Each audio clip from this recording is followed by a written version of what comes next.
יש ימים מאתגרים לפנינו. יש לנו עוד משימות להשלים.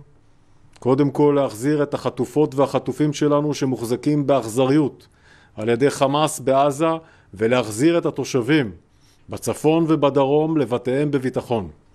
יש לנו עוד עבודה ואנחנו נחושים להשלים אותה.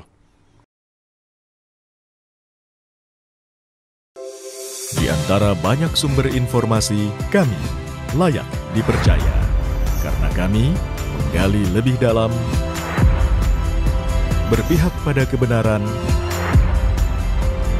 berpegang pada data dan fakta, agar layak Anda jadikan referensi.